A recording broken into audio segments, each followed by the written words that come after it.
ನಮಸ್ಕಾರ. ಸ್ವಲ್ಪ ಹತ್ರ ಇಟ್ಕೊಂಡು. ಹಲೋ, ಸೊ ನಾನು ಬಂದು ವೃತ್ತಿಯಲ್ಲಿ ಟೀಚರು ಒಬ್ಬರಿಗೆ.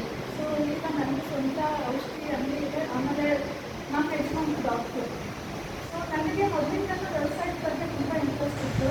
ಸೊ ನಾನು ಈಗ ರೀಸೆಂಟಾಗಿ ಎಲ್ಲರಿಗೆ ಅನ್ನೋ ಜಾಗಕ್ಕೆ ಐದಕ್ಕೆ ತೊಗೊಂಡಿದ್ದೆ. ಸ್ವಲ್ಪ ಮುಂದೆ. ಸೊ ಆಗ ನನಗೆ ಸಾಗರ ಅವ್ರ ಪರಿಚಯ ಆಯಿತು.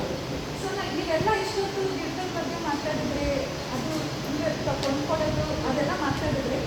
ಬಟ್ ನನಗೂ ಪರ್ಸ್ನಲ್ ಎಕ್ಸ್ಪೀರಿಯೆನ್ಸು ಎಲ್ಲದಕ್ಕೆ ಈಗೇನು ಈ ಪ್ರಾಡಕ್ಟ್ ನೋಡ್ತಾ ಇದ್ದೀರ, ಸೊ ಅದು ನಾನು ಆಲ್ಮೋಸ್ಟ್ ಒಂದು 15 ದಿವಸದಿಂದ ಯೂಸ್ ಮಾಡ್ತಾ ಇದ್ದೀನಿ. ನಾನು ಡಯಾಬಿಟಿಕ್ ಪೇಷಂಟು. ಆಮೇಲೆ ನನ್ನ ದೊಡ್ಡ ಮಗ ಕ್ರಿಕೆಟರು, ಚಿಕ್ಕ ಮಗ ಬಂದು ಅಂದರೆ ಜಿಮ್ಗೆ ಹೋಗ್ತಾನೆ. ಸೊ ಇಬ್ಬರೂ ಸ್ಪೋರ್ಟ್ ಪರ್ಸನ್. ಸೊ ಯೂಶ್ವಲಿ ಅವರು ಪ್ರೋಟೀನ್ ಪೌಡರ್ ತೊಗೊಳ್ತಿದ್ರು.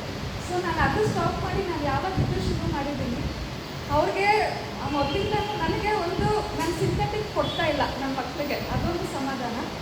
ಈಗ ನನ್ನ ಮುಂದೆ ಇವರು ಕಾಯಿ ತೊಗೊಳ್ತಾರೆ, ಅದರ ಉದ್ದೇಶ ಏನು, ಸಮಾಜಕ್ಕೆ ಒಂದು ಒಳ್ಳೇದಾಗ್ತಿದೆ. ಸೊ ನಾನೇ ಒಂದು ಎಕ್ಸಾಂಪಲ್ಲು, ನನ್ನ ಶುಗರ್ ಕೂಡ ಕಂಟ್ರೋಲ್ ಆಗ್ತಿದೆ. ಆಮೇಲೆ very good. So as A ನಾನು ಡಾಕ್ಟರ್ ವೈಫ್ ಆಗಿ ಕೆಲವ್ರಿಗೆ ಈಗ ಮೇನ್ ಪ್ರಾಬ್ಲಮ್ ಆಗಿರೋದು ಲಿವರ್ದು. ಸೊ ನಮಗೆ ಗೊತ್ತಿಲ್ಲದೇ ನಾವು ತೊಗೊಳ್ತಿರೋ ಈಗ ಆಹಾರದಲ್ಲಿ ಎಷ್ಟೋ ಕೆಮಿಕಲ್ಸು ಎಲ್ಲ ಮಿಕ್ಸ್ ಆಗಿ ನಾವು ಈಗ ನೋಡ್ತಾ ಇದ್ದೀರಾ, ಈಗ ಹುಟ್ಟಿದ ಮಕ್ಕಳಿಗೆ ಶುಗರ್ ಬರ್ತಾ ಇದೆ. ಸೊ ನಾವಿವಾಗ ಎಲ್ಲ ಸ್ಟಾರ್ಟ್ ಮಾಡ್ತಿರೋದು ಸಾವಯವ ಕೃಷಿಯಿಂದನೇ.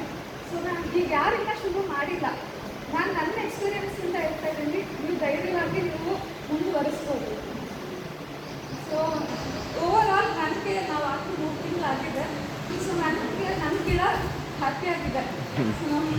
ಸೊ ನಾನು ಬೇರೆಯವ್ರಿಗೂ ಹೇಳೋದಿಷ್ಟೇ, ಇದು ನಂಬಿಕೆ ಪ್ರಶ್ನೆ. ಇದೊಂಥರ ಗೀವೆಂಟ್ ಬೇಕು. ನಾವು ಅವ್ರ ಮೇಲೆ ನಂಬಿಕೆ ಇಟ್ಟರೆ, ಸೊ ನಾವು ಸಮಾಜಕ್ಕೆ ನಾವು ಹೆಲ್ಪ್ ಮಾಡ್ತಾ ಇದ್ದೀವಿ. ಹೇಳ್ಬೇಕಂದ್ರೆ ಬರೀ ನಾವು ಸಸಿ ಅಷ್ಟೇ ಅಲ್ಲ, ಇವ್ರು ಬೈ ಬ್ಯಾಕ್ ಮಾಡ್ತಾರೆ, ಅದೆಲ್ಲ ಸೆಕೆಂಡ್ರಿ.